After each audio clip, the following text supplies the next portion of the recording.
Thank you, Commissioner Cumbo. Please, everyone, join me in welcoming Commissioner of the Mayor's Office of Equity, Sadia Sherman. Thank you so much, and thank you for those remarks, Commissioner Cumbo. So very inspiring. I'm Sadia Sherman. I'm Commissioner of the New York City Mayor's Office of Equity, and it's really wonderful to be here today to celebrate what is a bittersweet holiday, but certainly a holiday that signifies the steps that our country has come to realize democracy. Juneteenth is an acknowledgement of our history, our country's history, and its very painful and violent past, but it's also a reminder of our long fight for freedom. Juneteenth, it went from, an intimate family holiday, backyard barbecues, community festivals, to a city and a federal holiday, and now us standing here raising the flag to commemorate Juneteenth. Who could imagine? To say that I'm deeply honored to be here today is an understatement, because I'm not just honored, I'm proud. Us being here today, our very presence is a revelation. Right? I'm proud to be part of an administration that demonstrates daily why diversity matters, right? I'm proud to be the granddaughter of Miss Mary, who came to New York from the rural South and faced discrimination in this city, and now I get to lead an office that's focused on equity and racial justice in that same city. So in a time across our country where there are book bans, and there is an ahistorical accounting of contemporary issues, it's critical that we celebrate and we lift up holidays like this, holidays that acknowledge our tragedy and our triumph and keep us honest about the history of this country. And so by gathering here today, we're celebrating the accomplishments as us as a people. As Commissioner Cumbo said, we're standing here being our ancestors' wildest dreams. We're honoring them, we're lifting them up, we're thanking them for this fight towards freedom and for never giving up. And so now it's my honor to introduce a man who exemplifies never giving up, the fight towards freedom, and the fight for New Yorkers every day, the 110th Mayor of New York City, Mayor Adams. Thank you. Thank you so much. And to Brother Ben, who created the flag that we're going to raise today. Thank you so much, brother. The symbolism that is associated with it and the long road. I think that Commissioner Cumbo, who I'm sure she's the first commissioner in cultural affairs that ever adorned a tie the way that Commissioner Cumbo is doing so, showing that that African diaspora, the spirit and energy. This is a significant moment. The first time this flag is being placed on this pole here at Bowling Green, a place that symbol powers. And it just shows you how much and how we should always remain resilient. Because it was right here where people of color was sold into slavery. It was right here where many of the auctions took place. And just a few distance and yards away, you see the Indian Museum, where many of our Indian brothers and sisters saw their land removed and taken from them. And so this is a historical moment that we raised the flag for the first time here in Bowling Green. But it also is a moment of reflection. Slavery brought a level of draconian and terrible deeds. We saw even some of the famous songwriters describing the tone of strange fruits when you saw a large number of African-American men and women hung from trees. We saw the demonization. We saw the challenges of giving birth in the cotton fields and then going out and having to continue to pick the cotton. We saw the Klansmen riding through, destroying homes. We saw Tulsa, Oklahoma, and how Black Wall Street was destroyed. We've come so far, and we stated that we never surrender to violence again. If that is our real belief, as we focus on Juneteenth, we must also reflect what happened across our country during Juneteenth. Right here in the city of New York, we had 10 shootings, 6 homicides. On the day that we acknowledge our ancestors, it became one of the bloodiest days of violence in our city, and the hands of those who inflicted that violence were those who we are raising this flag with. We cannot believe that it's all right to stamp out slavery, but be enslaved to violence in our city and in our country.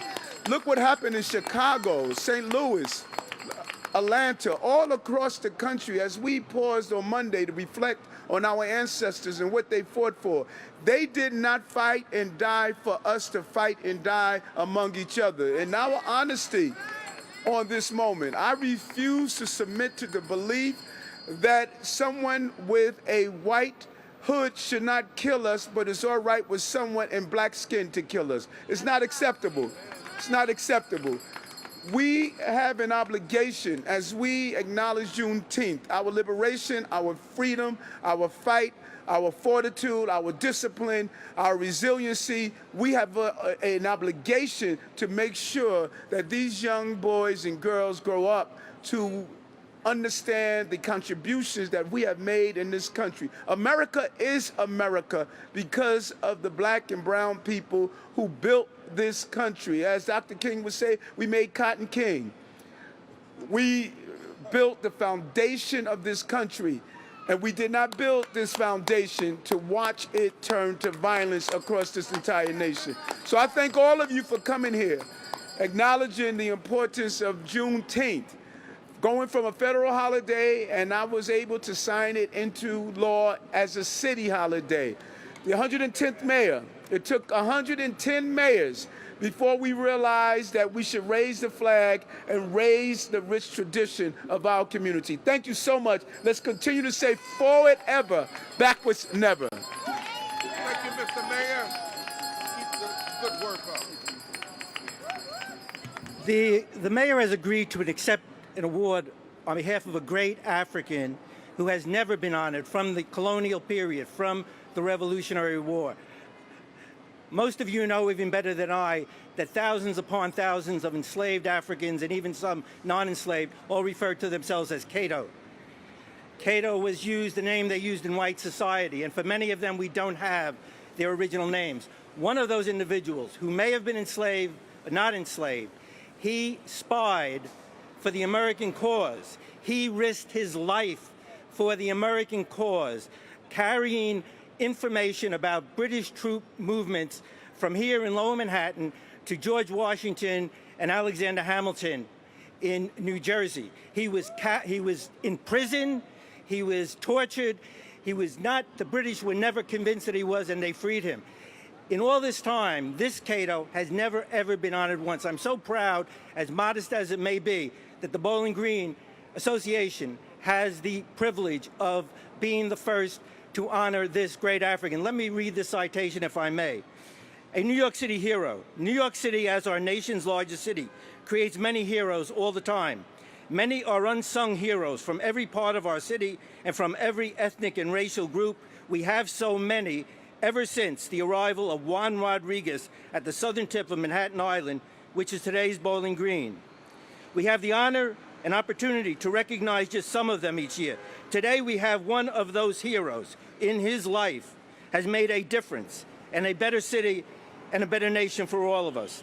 Today, on the occasion of the raising of the Juneteenth flag high over New York City, here at Bowling Green, we honor on this day, June 22nd, 2023, a New York City hero, Cato, African-American New Yorker and American patriot, spied for the American cause and saved George Washington's life.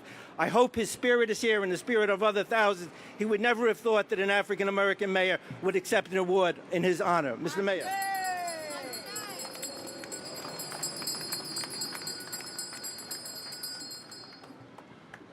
We'd like to thank everybody for coming here today, and the number of groups are numerous, so I won't give them all a shout out, but to the organizations who have worked tirelessly to continue to support their communities, thank you. I see that many of you are here and have helped partner in this event right now. To Mr. Mayor, thank you so much for being here this afternoon. Again, like we said before, Black history is American history. And to steal the words from Commissioner Cumbo, Mr. Mayor, from the auction block to Gracie Mansion, you are setting the standard for us all, and we want to thank you for leading the Black community in everything that you do. And so now we are going to go and raise the flags, and we're going to have two singers, Tanette Span and Yodit Stephen Smith, sing the national anthem as we raise the flags. So let's all focus on to my left as we raise the American and the Juneteenth flag.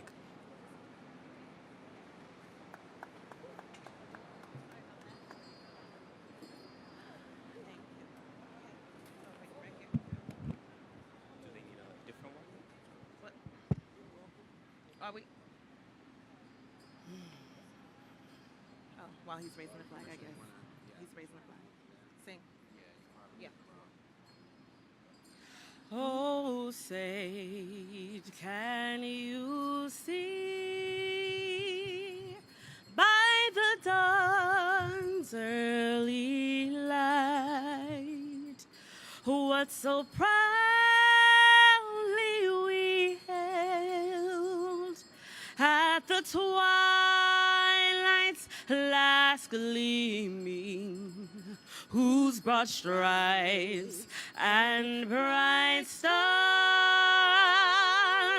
through the perilous flight, oh, the ramparts we watched were so gallantly streaming, and the rocket's red glare,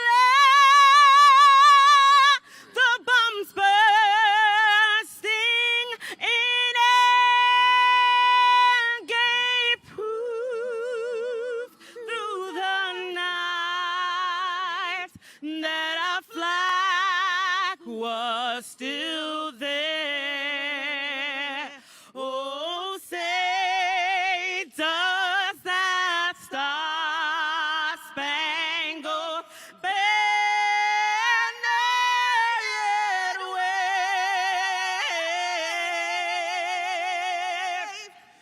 o'er the land of the free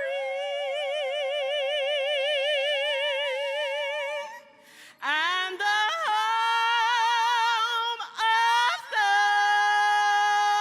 brave?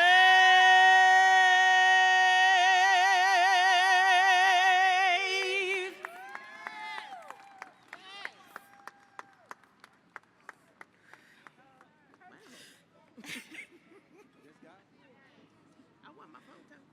Okay.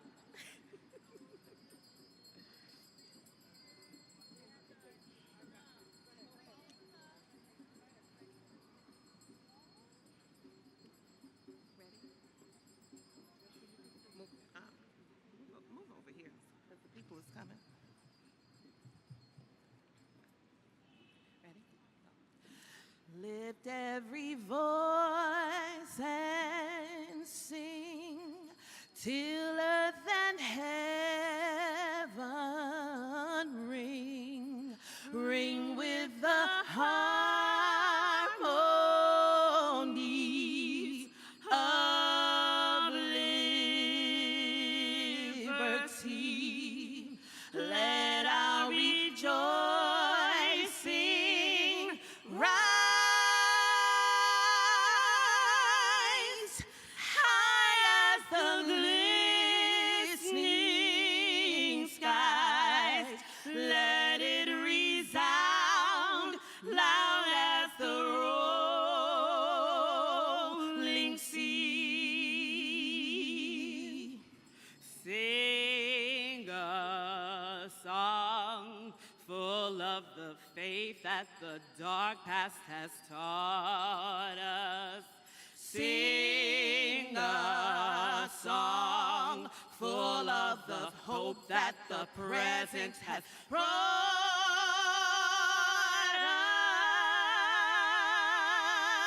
us. Facing the rising sun